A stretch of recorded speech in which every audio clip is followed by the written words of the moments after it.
The rain had turned into a cold, relentless drizzle as Marcus Johnson steered his old Dodge van down Interstate 85, just south of Atlanta.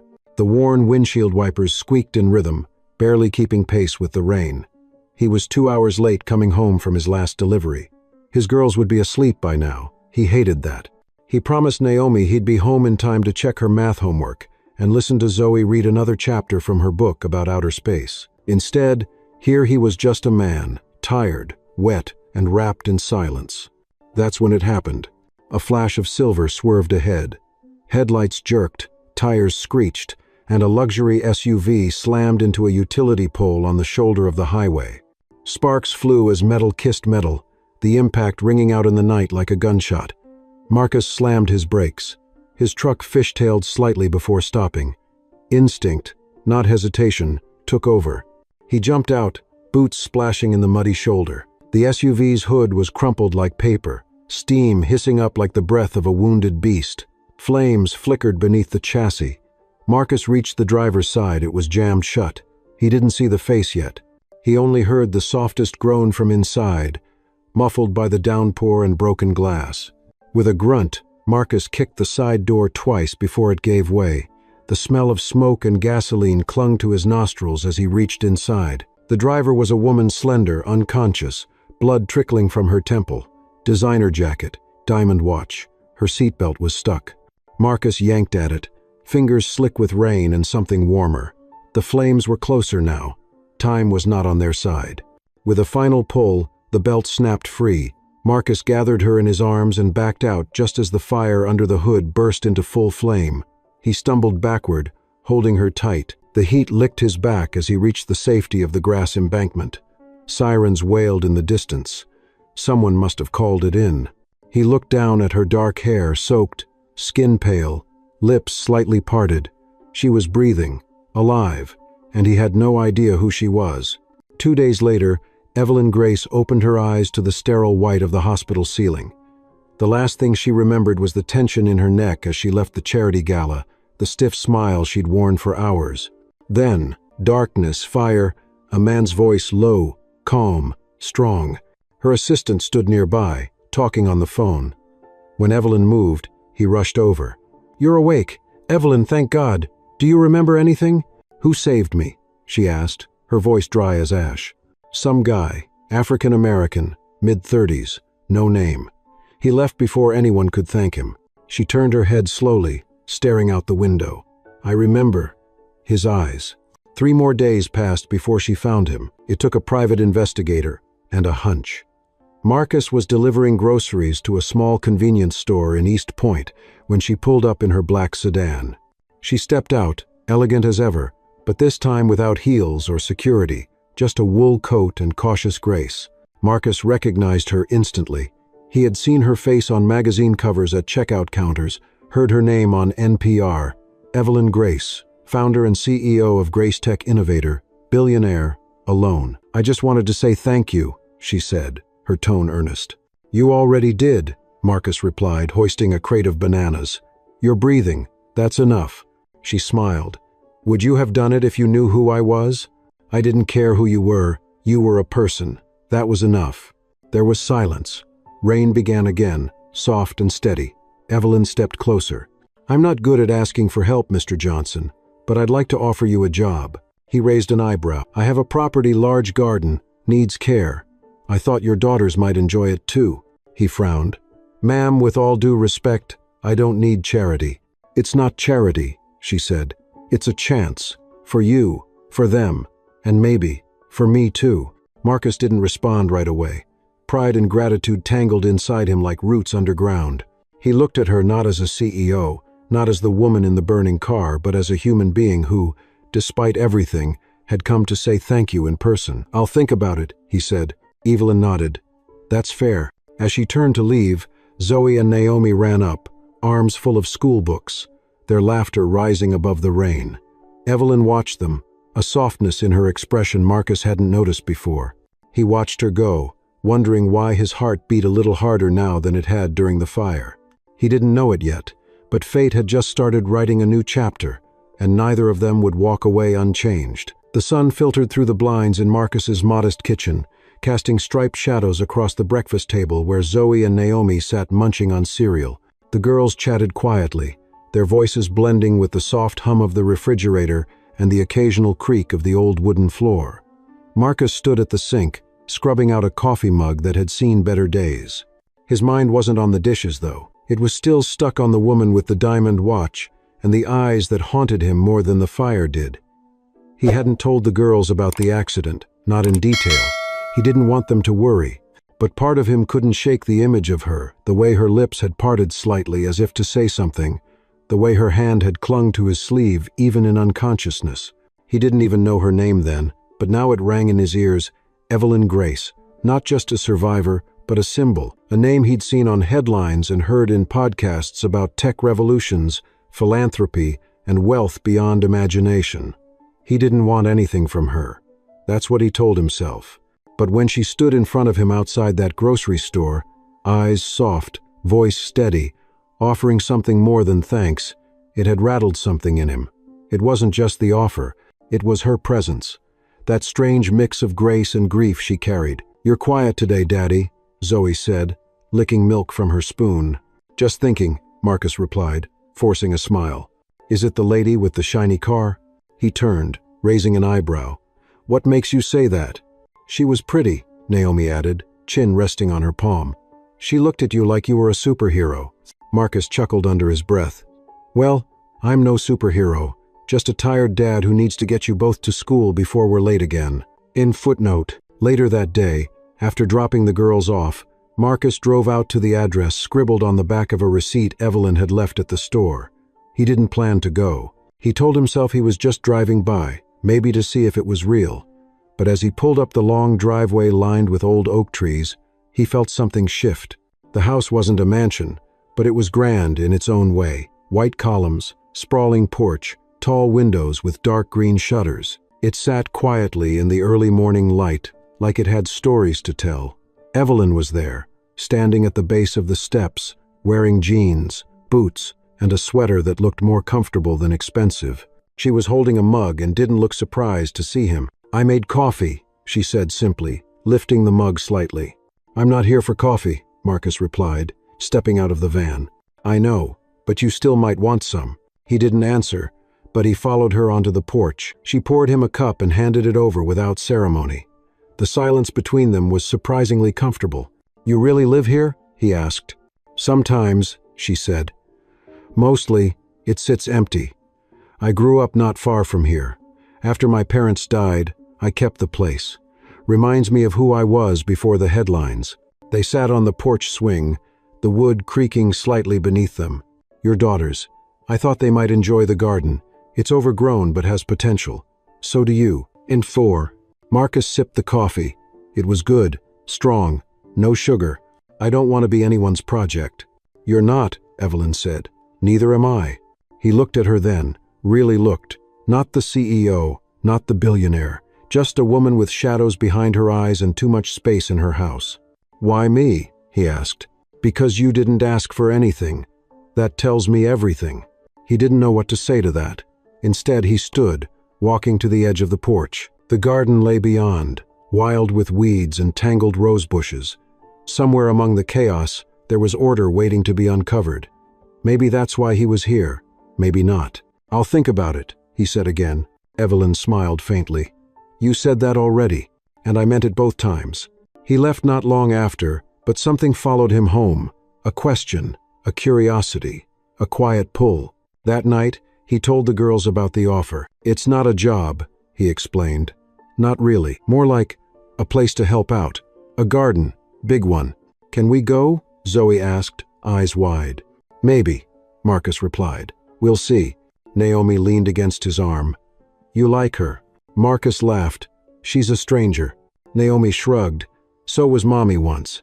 His smile faded, replaced by a faraway look. The kind Zoe and Naomi had learned meant the subject was over.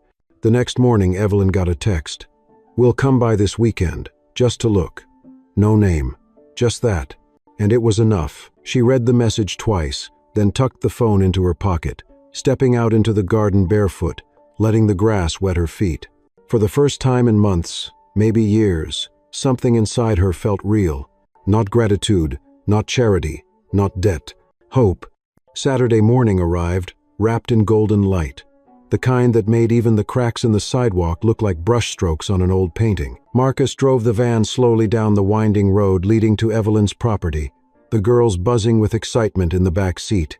Naomi had braided Zoe's hair with pink ribbons, and both wore their nicest weekend clothes, matching jean jackets and bright sneakers. He hadn't told them much, only that they were going to visit a big garden and meet the lady he had helped.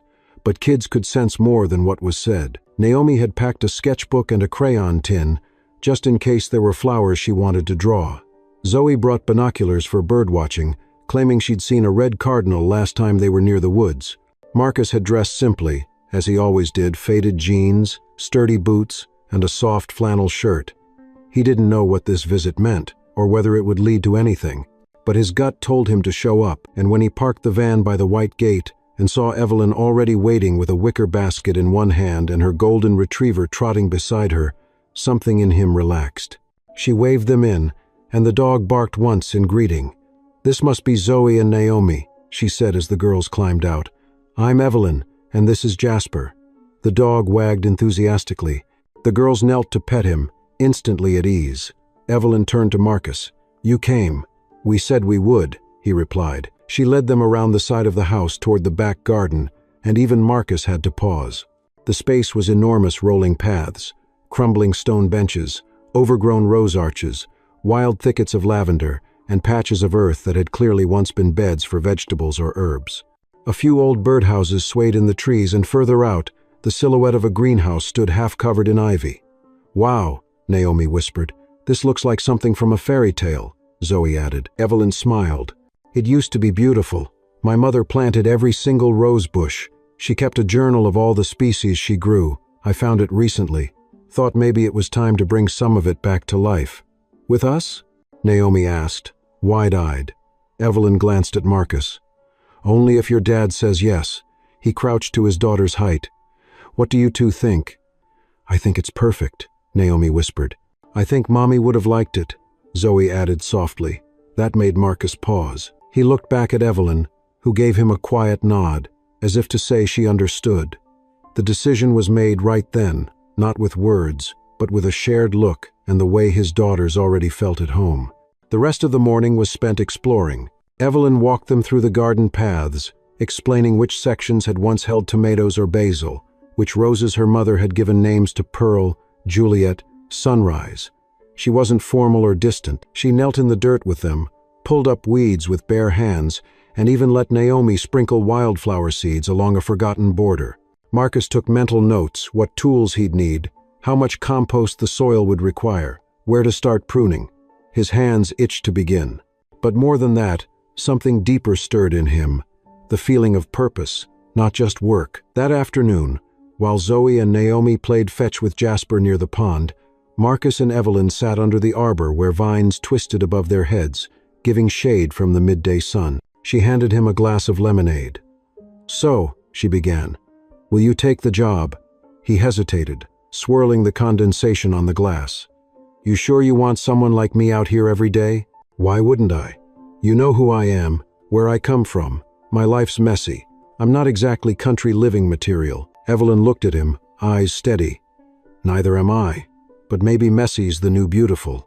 He chuckled. "That sounds like something you read on a coffee mug."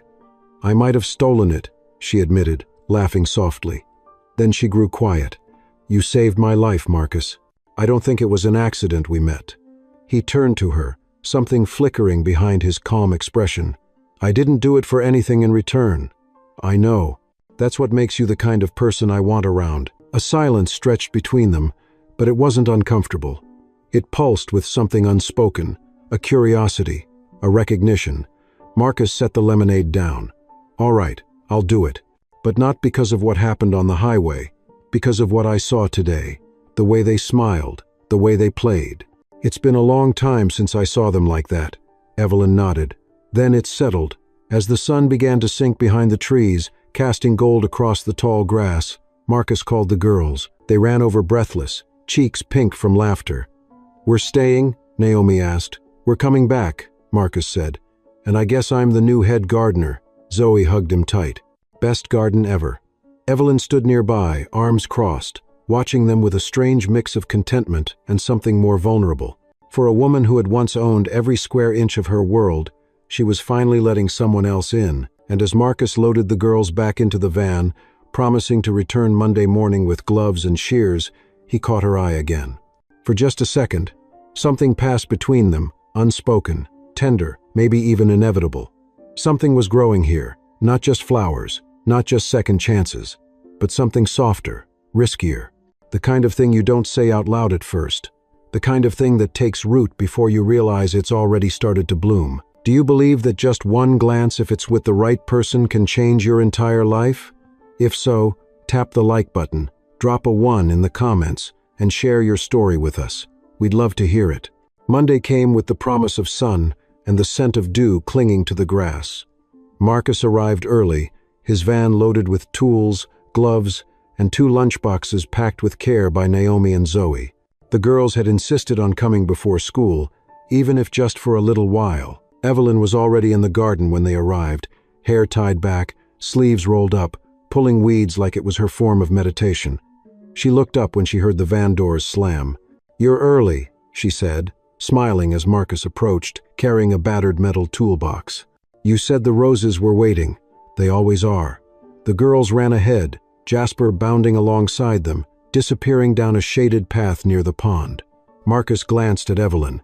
"They really like it here. They're not the only ones," she replied, then turned and headed toward the greenhouse. Marcus followed, stepping over broken tiles and weeds, taking in the structure's state. The glass was cloudy, some panels cracked, the framework held together by stubborn rust and time. But it still stood, like it was waiting for someone to believe in it again. "My father built this for my mother on their 10th anniversary, Evelyn said, her voice almost too soft to hear. "She used to grow orchids in here. Even in winter, it was like walking into summer."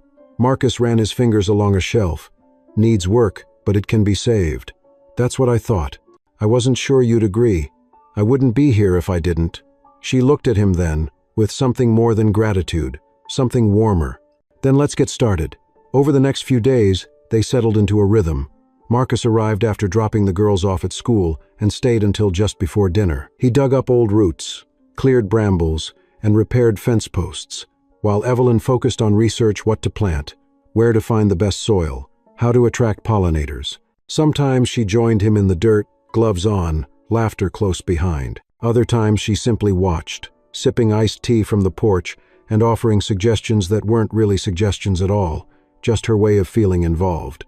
Slowly, the garden began to change. The wildness didn't disappear, but it began to breathe easier, as if it knew someone was listening again. But it wasn't just the garden growing. One afternoon, as they worked side by side replanting herbs along the kitchen path, Evelyn brushed a stray leaf from Marcus's shoulder. Her hand lingered a second too long. He looked up, their eyes meeting, and for the briefest moment, neither spoke.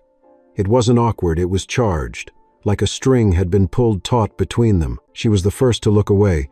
"Sorry," she said, clearing her throat. "Old habit. Of brushing off leaves? Of getting too close," she murmured. Marcus didn't reply. He didn't need to. That evening, as he tucked Naomi and Zoe into bed, Naomi asked the question that had been hanging in the air. "Is Miss Evelyn your friend now, Daddy?" Marcus paused, adjusting Zoe's blanket. "She's someone I'm getting to know." Naomi sat up. "She's pretty, and she laughs at your jokes. I think she's lonely." "Why do you say that?"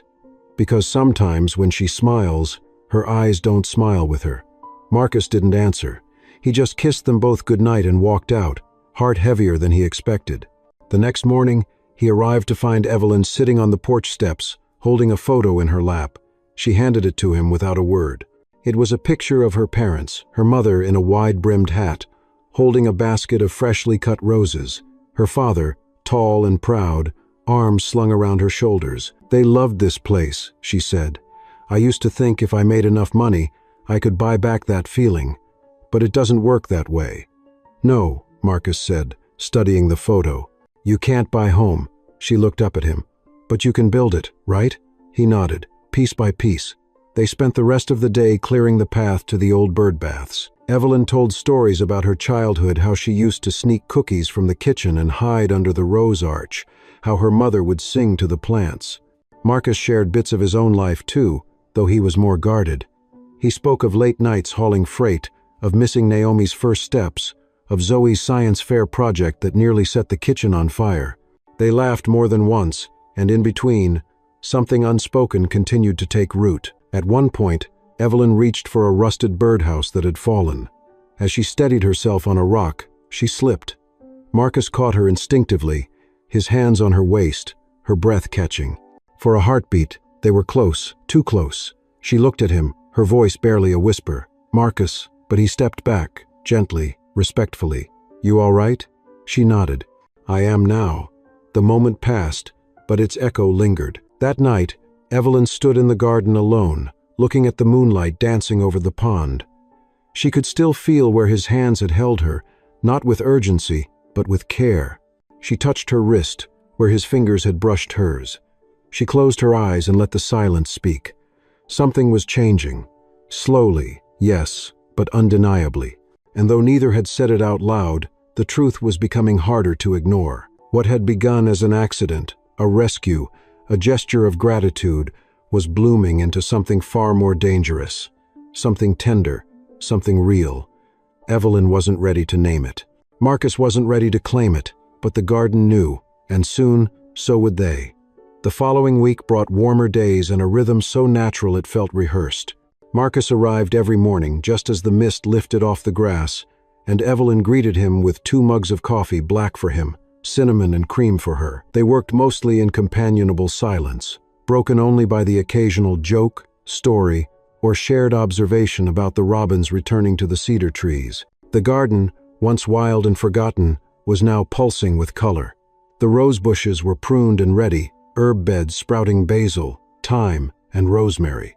Marcus had installed a new wooden trellis by the back wall, and Evelyn had strung it with fairy lights, their soft glow visible each evening when the sun dipped low. One morning, as Marcus hoisted a bag of mulch over his shoulder, Evelyn leaned against the porch railing and watched him. "You know," she said casually, "I could get used to this view." He looked over, grinning. "You talking about the garden or me covered in dirt?" "Both, actually."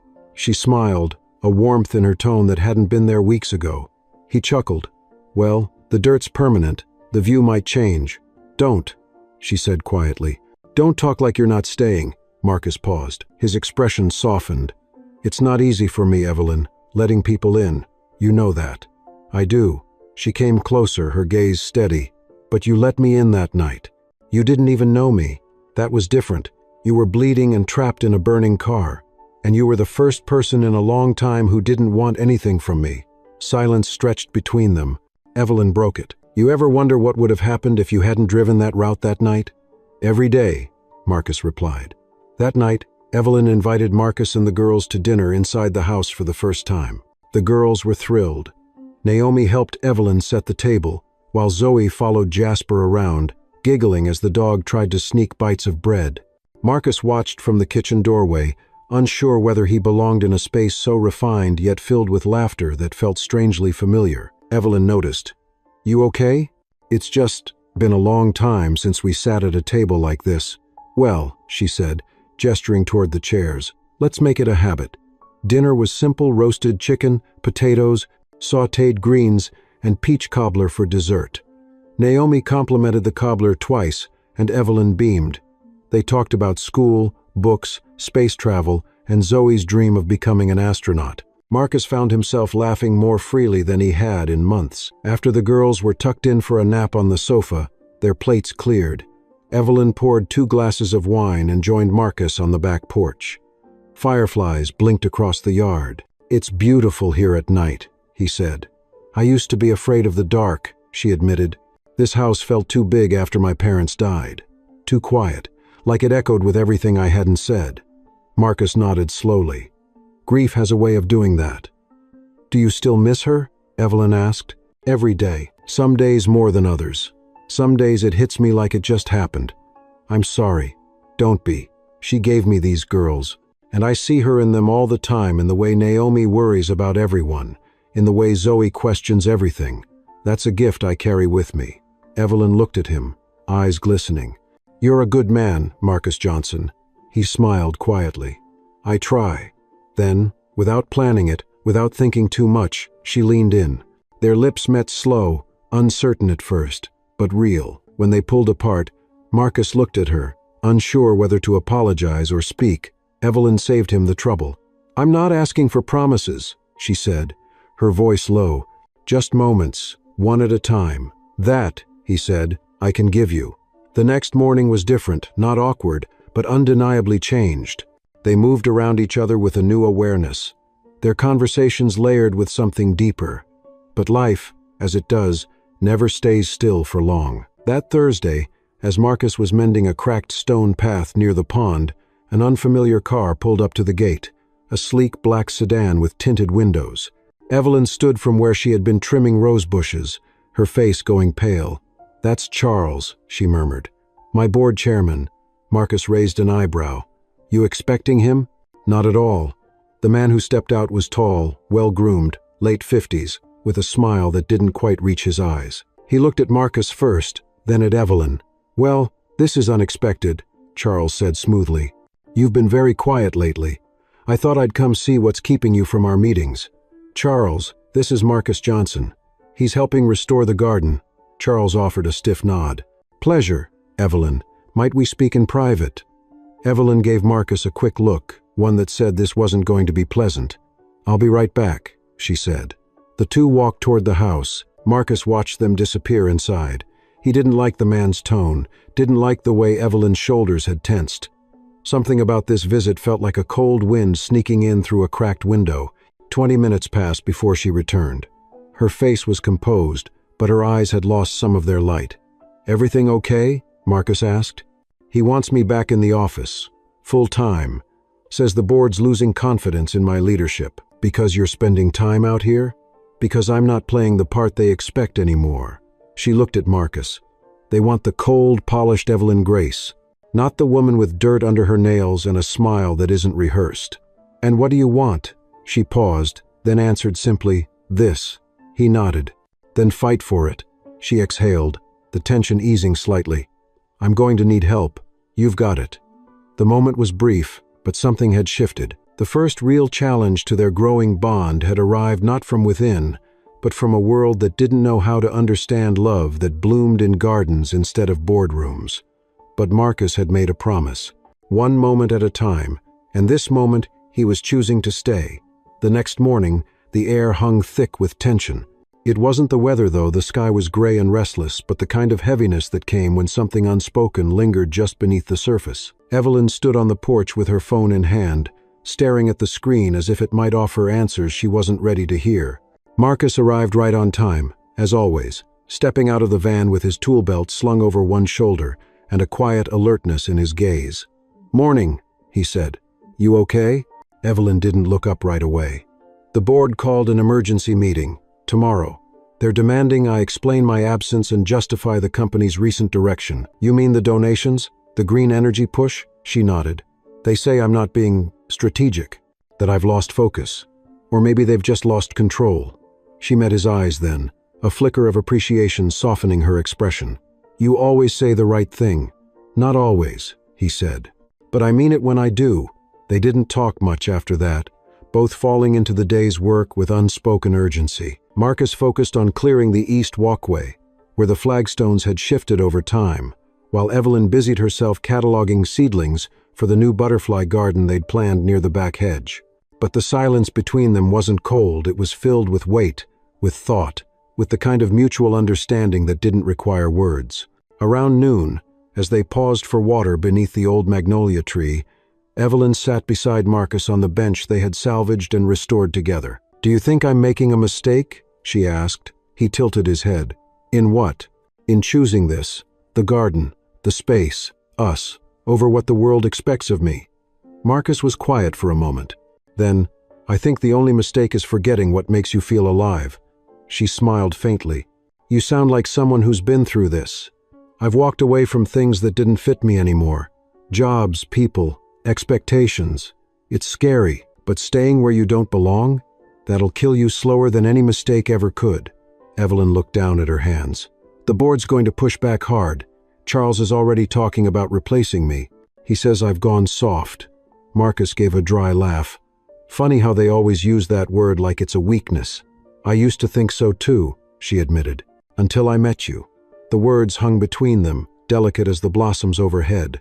Marcus didn't answer right away. Instead, he reached out, his fingers brushing hers lightly. Soft isn't weak. It's what allows things to grow. That evening, Evelyn gathered her courage and sat at her desk, crafting the speech she would give the board. She didn't write numbers or projections. She wrote about purpose, about legacy, about how a company that forgets the people it serves eventually forgets why it exists at all. She spoke of the garden without naming Marcus or the girls, but with enough clarity that her transformation was unmistakable. She wrote until the sky turned navy and the stars blinked through the window. The next morning, Marcus wasn't in the garden. Evelyn had told him to take the day she needed to do this part on her own, but he didn't rest. He paced his living room, folded laundry that didn't need folding, and kept checking his phone as if news would come through the screen like lightning. At 2:35 p.m., a message finally appeared. It's done. They weren't happy, but I didn't flinch. At 2:36 p.m., another. I'm still CEO, and I think I scared them a little. At 2:37 p.m., come back tomorrow. The roses are blooming. Marcus read the messages 3 times before allowing himself a rare, quiet smile. That night, Evelyn stood in the garden alone again. The wind was gentler now, the moon framed by clouds that seemed to pause just to let her admire them. She reached out and ran her fingers over the climbing roses, their petals soft, resilient. She thought of Marcus, how he listened without judgment, how he held space for her without demanding anything in return. She thought of his daughters, how they brought light to a house that had been too still for too long. And for the first time in years, she didn't feel alone in her success. She felt rooted. The following morning, Marcus arrived to find something different waiting for him. On the porch sat a brand new pair of work gloves, neatly folded beside a handwritten note.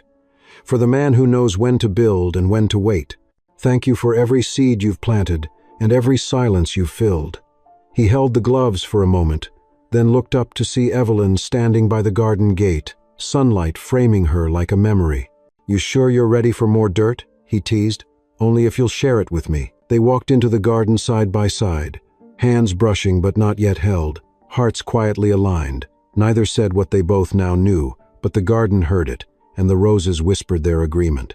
And as they returned to their work, to the earth and the tools and the laughter of children echoing from the porch, one truth remained.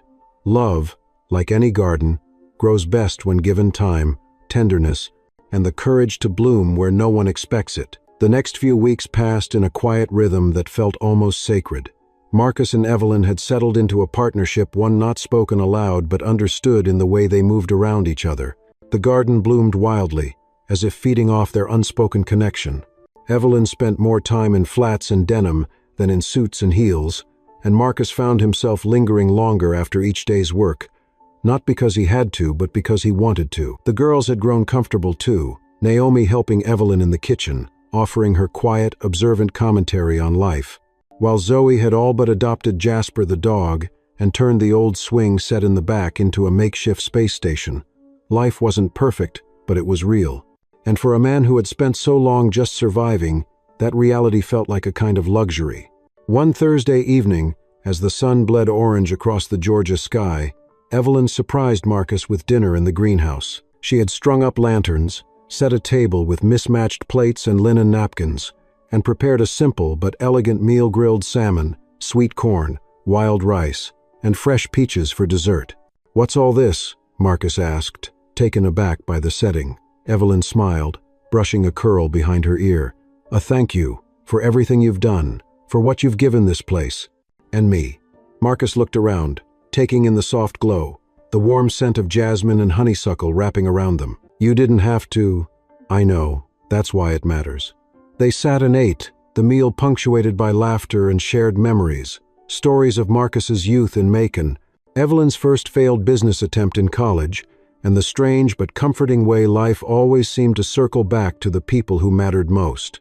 When the meal ended, Evelyn didn't rush to clean up. She poured them both glasses of wine and leaned back in her chair, eyes closed as she listened to the soft chirping of crickets outside. "I used to think this kind of peace was for other people," she said. "People with fewer responsibilities, less ambition. I didn't believe you could be powerful and still feel. Marcus considered that. Maybe that's what real power is, being able to feel and not run from it. Evelyn looked at him, eyes heavy with something more than gratitude. Do you ever wonder what this could be, Marcus? Not just the garden? Us? He didn't answer right away. Instead, he reached across the table and took her hand, rough and calloused meeting, smooth and deliberate. I think about it more than I should, he said. But I've also learned not to rush good things. They break easier when you do. Then let's not break this, she whispered. And in the silence that followed, neither of them moved. They didn't need to. The truth hung in the air like pollen, inevitable and alive. But peace never comes without interruption. The next morning, Evelyn received a call. Her face changed before she even answered. Marcus noticed from across the yard, setting down the rake he was using to clear fallen leaves. You okay? He asked as she stepped off the porch. That was my lawyer, she said, eyes distant. There's been a leak. Someone from the board released internal memos and emails about my absence, my mental health leave, and my spending, especially the donations to small grassroots programs I pushed for. It's ugly. Marcus's jaw tightened. They're trying to build a case to force you out. They're calling for a vote. In 2 weeks. Do they have the numbers? Not yet. But they're working on it. Marcus exhaled slowly. Then we fight. We? She asked. He stepped closer. You think I've been standing next to you just for the view? I'm in this, Evelyn. All of it. She smiled, but the fear didn't leave her eyes. That night, after the girls had gone to sleep and the garden lights had dimmed, Marcus found Evelyn in her office, surrounded by folders, reports, and her laptop glowing with board emails. You don't have to do this alone, he said. I know, but I need to be the one to show them I haven't disappeared, that I'm still the same woman who built Grace Tech from her parents' garage. You're not the same, Marcus said gently. You're better. You've grown. They see that as weakness. Then they've never watched a garden come back from winter. Evelyn smiled, but it was a weary smile. Promise me something, she asked. If this all goes sideways, if they strip it from me, don't look at me like I failed. Marcus didn't speak. He simply reached out and drew her into his arms, her head resting against his chest. Failure isn't losing something, he whispered. It's forgetting who you are when it's gone. In the days that followed, Evelyn prepared like a woman heading into battle. She revised financial reports, rehearsed answers to questions she hadn't been asked yet, and held one-on-one meetings with board members she still trusted. Marcus stayed nearby, keeping the girls occupied, making meals when Evelyn forgot to eat, and tending the garden with a quiet intensity that mirrored her own determination. One afternoon, while Naomi helped him plant daffodil bulbs, she looked up at him and asked, "Do you love Miss Evelyn?" Marcus hesitated. "I care about her, a lot. But do you love her?" Naomi asked again, with the bluntness only a child could manage. Marcus sighed. "I think I might." Naomi nodded as if that were enough. "Good. She smiles different when you're around, like she's not pretending." That night, Marcus sat alone on the porch, the garden quiet, the wind whispering secrets through the trees. He thought of everything they'd built, Evelyn's resilience, the girls' laughter, the slow, unfolding hope between them, and he realized something. Love wasn't always loud. Sometimes, it was the steady hand that stayed through every storm, every vote, every whisper of doubt. He didn't know what the board would decide, but he knew this: he would be there, not just in the garden, but at Evelyn's side, no matter what came next. Because some roots, once planted, refused to be dug up. The day of the board vote arrived wrapped in fog, the kind of thick gray silence that seemed to settle on your shoulders and whisper, "Something is coming." Evelyn stood before her mirror in a navy blazer, her posture perfect, her hair pinned back with the precision of a woman who understood the battlefield was no longer made of fields but of conference rooms, cold voices, and digital screens. She practiced her opening statement aloud once, then again, adjusting each word like a surgeon with a scalpel. She didn't flinch, she didn't shake, but deep inside, the tremors rolled. Downstairs, Marcus packed lunches for the girls, slipping in their favorite granola bars and a note each. Naomi said, "You are smarter than you think." Zoe's read, "Shine like Jupiter today." He wasn't going with Evelyn, not into the boardroom, but he'd be waiting at the garden when she returned. She had asked him not to come, and he understood. Some fights are too personal. Some victories need to be claimed in solitude. Evelyn stepped out the front door just as the girls were leaving for school. Naomi looked at her and said, "You've got this," with a nod so sure it pierced Evelyn's armor. Zoe hugged her tightly and whispered, "Win." As the town car pulled away, Marcus watched from the porch. He didn't wave. He didn't call after her. He simply stood tall, letting her know without a word that he was there, rooted like the oaks lining the drive. The boardroom at Grace Tech HQ was glass and steel, polished to sterility. Every face around the table was familiar, but today their eyes felt colder, more calculating. Charles Worthing, the oldest member, adjusted his tie with performative care. "Miss Grace, we appreciate your presence today. We're aware of the events over the past months. Today's vote is simply about leadership continuity and whether the company's direction still aligns with our long-term goals." Evelyn didn't smile. "I'm not here to justify rest. I'm not here to defend recovery. I'm here to remind you why Grace Tech exists." She pulled up her presentation. Slide after slide, she outlined not just profits but impact. Renewable energy projects that had gained national attention, community investments that had increased user loyalty, the retention of top talent since the company had adopted a more balanced, inclusive leadership structure. This company was never built to be cold and mechanical. It was built with heart. And yes, I stepped back for health, for clarity, but I never let go. While you counted quarterly projections, I was cultivating long-term survival. I've returned not because I have to, but because I still believe in what we can be. If that isn't enough, then take it from me. The room was silent for a beat too long. Then Charles cleared his throat. "Thank you, Miss Grace. We'll proceed with the vote." Evelyn stepped out, her heels clicking softly down the corridor, her heart a tight drumbeat in her chest. Outside, the fog hadn't lifted. She sat on a bench near the fountain and stared at the silent ripples. An intern passed and said, "Good luck," and kept walking. It was nearly an hour before her phone buzzed. One text. From the board secretary. "Motion to remove. Failed. You're still CEO." Evelyn didn't cry. She didn't scream. She simply exhaled long, slow, and full of something ancient. She stood, smoothed her jacket, and called the driver. As the car pulled into the driveway back at the house, the first thing she saw were Zoe and Naomi running barefoot through the grass, chasing Jasper. The second thing was Marcus, sitting on the porch with a glass of iced tea, watching her with eyes that had waited patiently all day. She stepped out of the car, and the girls ran to her.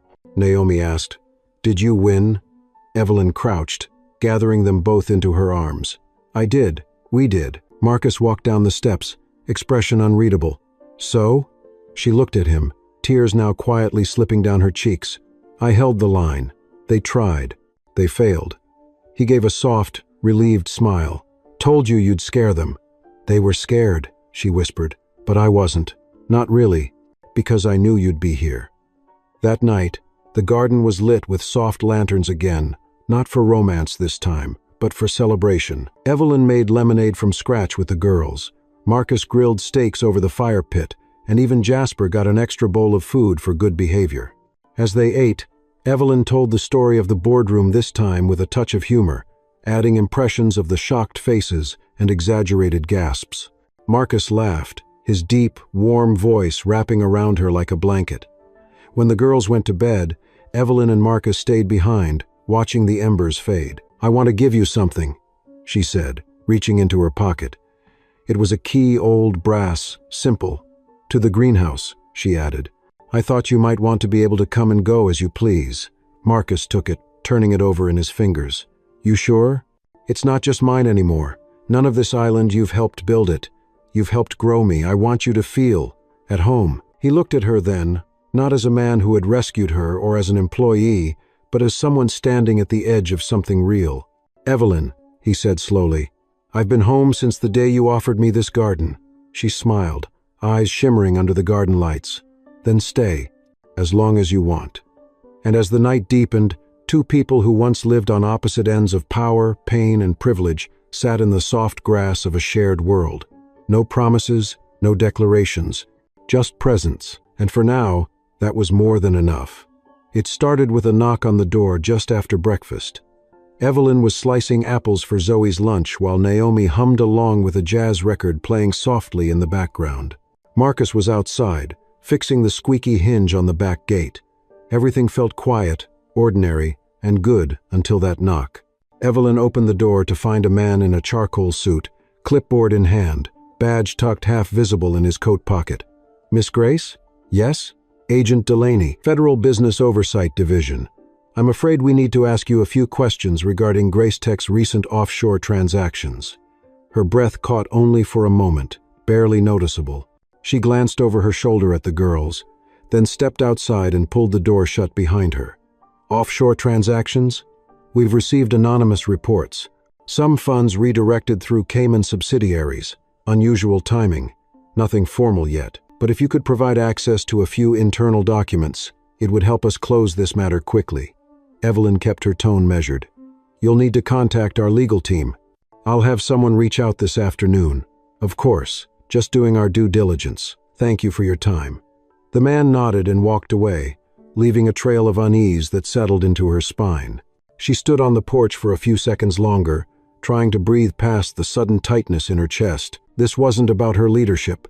This was a setup, and she already had a hunch who was behind it. Later that afternoon, she sat in the greenhouse with Marcus. The warmth of the space did little to ease the chill that had crept into her thoughts. "Charles," she said simply, "he's not done." Marcus leaned back against the workbench. "You think he planted the report?" "I'm sure of it. He wants the board to think I'm compromised, that I've gone soft and careless. If they believe I'm a legal liability, they'll push harder next time." "What are you gonna do?" She looked at him, calm but resolute. "Fight smarter." Over the next several days, Evelyn moved with precision. She met with the internal audit team, cross-checked every transaction from the last 12 months, and hired a former federal prosecutor to quietly assist in building a case not against herself, but against Charles. Meanwhile, Marcus kept the garden alive. He didn't ask questions unless she offered answers, didn't press when she came home late or skipped meals. He simply held space, kept the girls on schedule, repaired what needed fixing, and once, when she looked particularly drained, made her laugh with an impression of Charles that was so accurate she nearly dropped her wine glass. One evening, after the girls had gone to bed, Evelyn sat at the edge of the porch, wine in hand, legs pulled close. "Do you ever wonder what it would have been like if we'd met 10 years ago?" she asked. Marcus looked up from tying Jasper's leash to the railing. "All the time," he said. "But I think we met exactly when we were supposed to." "Why?" "Because 10 years ago, I was angry at everything. You were probably too busy saving the world to look twice at someone like me. But now we're both here. You've seen the fire and survived it. I've learned how to build something instead of just fixing what's broken." Evelyn reached out, fingers brushing his. "You're not just fixing my life, Marcus." "I know," he said. "You're not just saving mine either." The silence between them was full of everything they didn't say. That night, Evelyn lay awake, thinking about what it meant to truly be seen not as a CEO or a figurehead, but as a woman, a mother, a flawed and healing human being, and someone loved her anyway. The next morning, news broke. An internal whistleblower, Anonymous, had come forward with documents proving Charles Worthing's personal accounts had benefited from company money rerouted through shell corporations. Evelyn's legal team acted quickly, and within 24 hours, the board had no choice but to suspend him pending investigation. He would never return. Evelyn didn't gloat. She didn't celebrate. Instead, she went out to the garden, found Marcus near the lavender beds, and simply said, "It's over." "Is it?" he asked gently. She nodded. "For him, yes. For me, I think this is just the beginning." That weekend, they hosted a small dinner on the back lawn. Nothing fancy, just grilled food, soft music, and a few close friends from Evelyn's past who had always believed in her, even when she didn't return their calls. The girls helped hang string lights, and Marcus stood by the grill, tongs in hand, laughing with a man who had once been Evelyn's college roommate. Everyone noticed the ease between them, how Evelyn's eyes softened when Marcus walked by, how his hand rested briefly on the small of her back when he passed her a plate. After the guests left, Evelyn sat by the fire pit, shoes off, skirt pulled up around her knees. "You know," she said, "I used to think strength meant not needing anyone." Marcus added another log to the fire. "And now? Now I think strength is choosing the right people to need." He didn't say anything, just reached for her hand and held it. For a long time, they watched the fire, the flames dancing like echoes of all they'd survived. Tomorrow would bring new battles. That was life. But for now, they had peace. They had each other. And the garden, once just a patch of overgrown land behind a grand house, had become a living testament to second chances, to growth, and to love quietly blooming in the cracks left by old wounds. The following weeks unfolded, like the slow turning of autumn leaves, steady, inevitable, and quietly beautiful. Gracetech stabilized quickly under Evelyn's leadership, bolstered by her decisive handling of the Worthing scandal and the calm confidence she projected in every board meeting. Public opinion shifted in her favor, news outlets celebrated her resilience, and investors breathed easier knowing the company was still in strong, capable hands. But away from the headlines and flashbulbs, life in the garden took on its own rhythm. Marcus had transformed the once overgrown space into a vibrant haven, filled with sunflowers that tracked the light and herbs that perfumed the air with every breeze. The girls thrived. Naomi joined the science club and spoke passionately at the dinner table about rocket fuel and friction, while Zoe had begun writing poems inspired by the cosmos. Evelyn often found herself standing at the kitchen window, coffee in hand, watching Marcus help Zoe build a small greenhouse for her seedlings. He wasn't just part of the house anymore. He was part of the story. One evening, after a warm supper of roasted chicken and garlic potatoes, the four of them sat on the back porch wrapped in blankets, sipping warm cider. Evelyn looked at Marcus, their eyes meeting briefly before she turned to the girls. "How would you feel if we made this permanent?" Zoe looked up. "You mean like him staying forever?" Marcus raised an eyebrow. Naomi grinned. "Can he still make Saturday pancakes?" "Every week," Evelyn said, her voice soft. The girls shouted in approval, and Marcus gave a small chuckle, his heart quietly swelling. That night, when the girls had gone to bed and the stars peeked through the soft veil of clouds, Evelyn and Marcus remained on the porch. She reached over, taking his hand, fingers intertwining like roots finding each other underground. "I want you here," she said simply. "Not just in the house, in the life, our life." Marcus didn't speak right away. He looked out across the darkened garden, the wind moving gently through the leaves. "I've spent most of my life fixing what other people left broken, but this, what we're building here, it doesn't feel broken, it feels right." Evelyn leaned her head against his shoulder. "Then let's not be afraid to grow it." But growth, she knew, didn't come without resistance. A few days later, she received an invitation, an exclusive gala honoring women in tech. She had been nominated for a Lifetime Achievement Award. The event was to be held at the Landmark Hotel, an old haunt of Atlanta's elite. In years past, she would have attended alone, armored in her designer gown, lips painted into a perfect smile. But now, she hesitated. That evening, over tea, she handed Marcus the invitation. "They want me to bring a guest." He read the embossed card, then looked at her. "You sure? I want them to know who stands beside me now. That's not a small stage, Evelyn. I'm not asking you to perform, just to be there, as yourself. Then I'll be honored." When the night arrived, Marcus wore the only suit he owned, pressed and tailored just enough to feel respectable. Evelyn wore a midnight blue gown that caught the light like calm water. They walked in together, heads turning not because of scandal or speculation, but because of the quiet strength in the way they held each other's gaze. Cameras flashed, reporters whispered, but Evelyn's focus was clear. She stood at the podium later that evening, award in hand, and began her speech, not with numbers or milestones, but with a story. 2 years ago, I would have stood here alone, proud but tired. I had built a world I didn't know how to live in. And then one night, on the side of a rainy highway, a stranger pulled me from a wreckage, one I'd created in more ways than one. He didn't know my name. He didn't ask what I did or how much I was worth. He saw a human being in need, and he saved her. She paused, her voice steady. "Tonight, I accept this award not as a symbol of my success, but as a reminder that legacy isn't what we build for ourselves, it's what we plant in the lives of others. And for the first time, I am not building alone." The applause was thunderous, but Evelyn only looked at Marcus, who stood in the crowd, his eyes glassy, his pride quiet but unmistakable. When they returned home that night, the porch light glowing like a beacon, Zoe had left a note on the door in childish scrawl, "Welcome home, heroes." Evelyn smiled, pressing the paper to her chest. Marcus wrapped his arm around her shoulders, pulling her close. "You think they know?" she asked. That we're in love? They knew before we did, he said with a grin. She laughed softly, the sound curling in the night air like the last note of a lullaby. Inside the house, all was quiet. The scent of lavender still hung in the air. The garden outside slept peacefully under the stars. And in the soft light of the kitchen, Marcus reached into his jacket pocket and took out a small, weathered box. "Evelyn," he said, his voice steady, "this isn't a grand moment, and I don't have fireworks or violins, but I have truth. I love you. Not because you're brilliant or brave or beautiful, which you are, but because you never asked me to be anything other than myself. And I want to spend the rest of my days building something with you." She looked at the box, then at him. "Is that what I think it is?" Only one way to find out. Her hands trembled slightly as she opened it. A simple ring, silver, no diamonds, just a small engraving inside.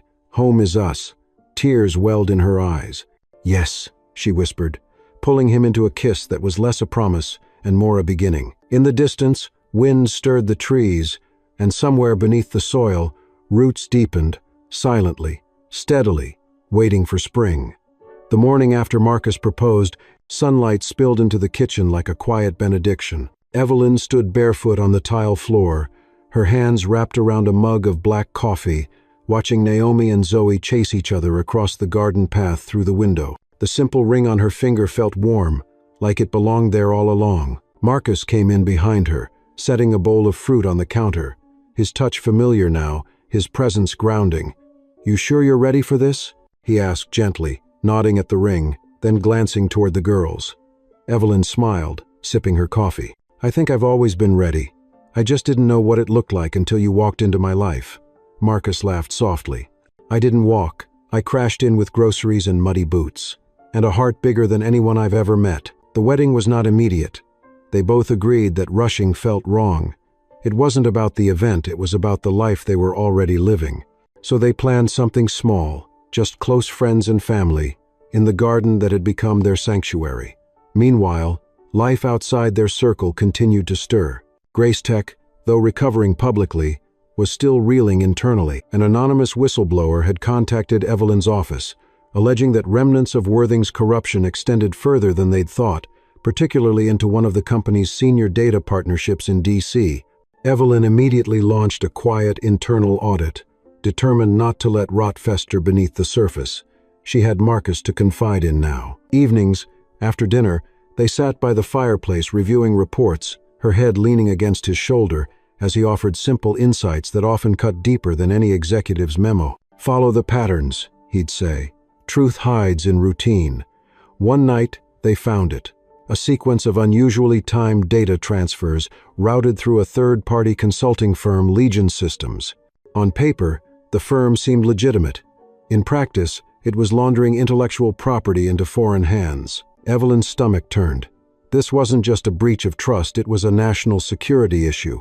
She couldn't keep this internal anymore. Evelyn contacted a DOJ liaison she'd met years before. Discreetly, the case began to expand. Investigators swarmed silently in the background, pulling threads she had uncovered. Meanwhile, Evelyn returned to work like nothing had changed. Her strength came not from indifference but from resolve.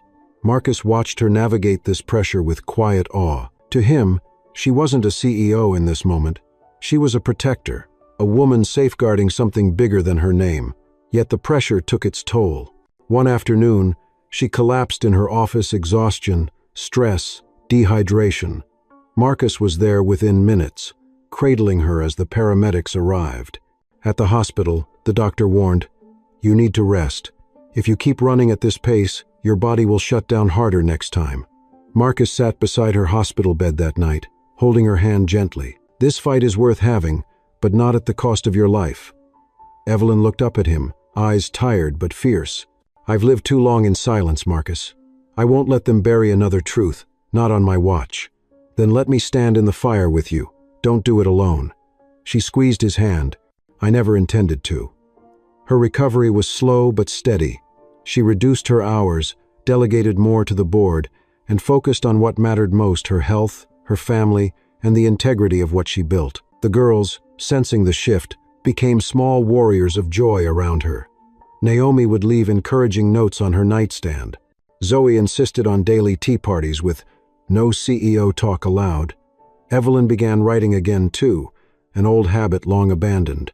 In a leather-bound journal Marcus had given her, she wrote letters to her future self, to the girls, to her parents long past. She poured out gratitude and grief in equal measure, untangling parts of herself she'd kept buried under decades of responsibility. Then came the breakthrough.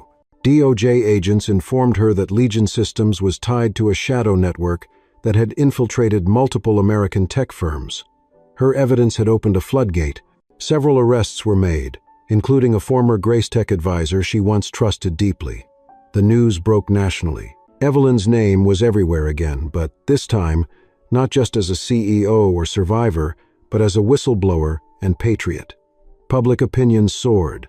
The White House invited her to speak at a cybersecurity summit, but Evelyn declined. "Let others take the stage," she told Marcus. "I've said what I needed to say. Now I want to live it." A week later, she took Zoe and Naomi to a community book fair and read aloud in the children's corner. Her voice, once reserved for boardrooms and strategy calls, now brought fairy tales to life. She baked apple pies with Marcus on Sundays, burned half of them, and laughed until her cheeks hurt. Their wedding approached with the grace of spring, nothing forced, everything blooming on its own time. Evelyn chose a simple dress. Marcus wore the same suit he had worn to the tech gala. Zoe and Naomi stood beside them in lavender dresses, carrying hand-picked wildflowers. The ceremony was held beneath the oak tree in the center of the garden. As Evelyn walked down the path, barefoot, sunlight glinting off her ring, Marcus watched her with a heart so full he thought it might break. "You found me in the fire," she whispered when they met beneath the tree. "And you built us from the ashes," he replied. They said vows not written for show, but for truth. Promises of patience, presence, and partnership. No dramatic speeches, just love, steady and real. When they kissed, the garden seemed to exhale. Later, as music floated through the air and the girls danced barefoot in the grass, Evelyn leaned against Marcus's chest. "Do you think we deserve this?" she asked. "No," he said softly. "But that's what makes it a gift." She closed her eyes, listening to the laughter, the wind, the quiet hum of a life hard-earned. And for the first time in years, she allowed herself to believe in forever. The first autumn wind rolled through the Georgia hills like a quiet whisper, rustling amber leaves and brushing against the porch where Marcus sat, rocking gently, a blanket draped over his knees. Beside him, Evelyn held a warm cup of chamomile tea, her fingers laced with his. The sun dipped low, casting long shadows across the yard where Naomi and Zoe were building a leaf fort, their laughter rising with every gust of wind. The quiet was not empty, it was earned. It had been nearly a year since the night Marcus pulled Evelyn from the burning wreckage, and in that time, the chaos of their collision had settled into something solid, something rare. Grace Tech had transitioned under a new structure. Evelyn remained chair of the board, but handed the CEO title to a trusted deputy. Her final public statement was not flashy or strategic, it was heartfelt. "I've spent my life building systems," she had said, "but now I want to build moments." The speech was replayed across media platforms, earning applause from both Wall Street and working-class America, but Evelyn didn't watch it. That night, she was at home, trimming Naomi's science project poster and helping Zoe spell constellation correctly for her school report. Life, at last, had become hers again, and Marcus, he had never stopped moving forward. With Evelyn's help and his own grit, he launched a community delivery service called Root and Rise, combining fresh local produce with job opportunities for single parents and veterans. What started with one truck and a modest warehouse soon expanded into 3 counties. But despite the growth, Marcus never let it pull him away from the heartbeat of it, all his family. "If I miss another bedtime story," he told his team, "the company's grounded." His voice, once buried under years of struggle, now resonated with authority and calm. He didn't wear suits. He didn't need to. His presence was enough, and Evelyn admired him for that. She said often, in private and in public, that Marcus taught her how to lead with soul, not just intellect. It was a lesson no boardroom had ever offered. That November, they hosted their first Thanksgiving together, the kind neither of them had experienced before. Evelyn cooked her mother's stuffing recipe, burned it slightly, as usual. Marcus smoked the turkey on a borrowed grill, monitoring it like it held state secrets. The girls made place cards with mismatched glitter and insisted the mashed potatoes needed more marshmallows. Friends from every corner of their journey came: neighbors, old colleagues, former skeptics turned supporters. Even Agent Whitmore from the DOJ showed up with a pumpkin pie and a bottle of bourbon. "Never thought I'd see you two in a place like this," he joked, raising a glass. "Neither did we," Marcus replied, clinking glasses. After dinner, they sat around a backyard fire pit. Stories were told, secrets shared, and somewhere between Evelyn reciting a poem she wrote and Marcus playing an off-key song on a borrowed guitar, someone asked, "What's next for you two?" Evelyn looked at Marcus, then at the girls huddled together under a quilt, fast asleep in lawn chairs. "We just got here," she said. "We're going to stay a while." But the world, as it often does, had more to say. In January, Evelyn received a letter handwritten, "No return address." Inside was a photograph of a young girl in a remote village holding a Gracetech tablet, a note scribbled beneath it, "Because of your voice, we still believe in ours." Evelyn stared at the letter for a long time, then folded it slowly and placed it in the top drawer of her writing desk. That night, she and Marcus sat on the porch again. The stars were crisp and bright. "Do you think what we did mattered?" she asked. "It mattered to me," he answered, "and to them." He pointed at the window where Naomi and Zoe's silhouettes danced against the curtain, giggling. Evelyn leaned against his shoulder. "Sometimes I wonder what would have happened if you hadn't stopped that night." "I didn't stop," Marcus said softly. "I was sent." They let the silence settle between them, not heavy, not mournful, just full of meaning. In the spring, they planted a tree in the garden to mark 1 year since the crash. Naomi tied a ribbon around it. Zoe placed a small painted rock at the base that read, "New Beginnings." Evelyn spoke no words during the planting. She simply touched the soil, closed her eyes, and let herself feel everything: the pain, the gratitude, the love. Life moved forward, as it always does. But this time it moved with intention. Marcus continued to build Root and Rise. Evelyn began mentoring young women in tech, not for glory, but for impact. Naomi won her school's science fair with a project on renewable energy. Zoe started a story club and wrote her first short story titled The Man in the Rain. In the final scene of that story, the man saves someone not just from fire, but from forgetting who they truly are. Evelyn cried when she read it. Not because it was perfect, but because it was true. That summer, they took a road trip with no GPS, just a map and a cooler full of sandwiches. They stopped in towns that didn't have cell service, stayed in motels that smelled of cedar and old stories. They danced under stars in parking lots, skipped stones on quiet lakes, and learned that peace wasn't a destination, it was a choice. One night, parked at the edge of a field in Tennessee, Evelyn asked, "What would you tell the man you were a year ago?" Marcus thought for a long time. Then he whispered, "Hold on, she's coming." Evelyn kissed him slow, kissed him like the fire never touched her, like the rescue had only just begun. And in that moment, under the sky and between the trees, they knew this was not the end of their story. It was the beginning of everything else. The story of Marcus and Evelyn teaches us that sometimes, the most unexpected moments can lead to the most meaningful transformations. Acts of kindness, no matter how ordinary, can change lives, bridge worlds, and heal wounds we didn't know we carried. True connection doesn't see status or wealth, it sees humanity. And in a world often divided by power and pride, love, humility, and second chances remain our greatest equalizers.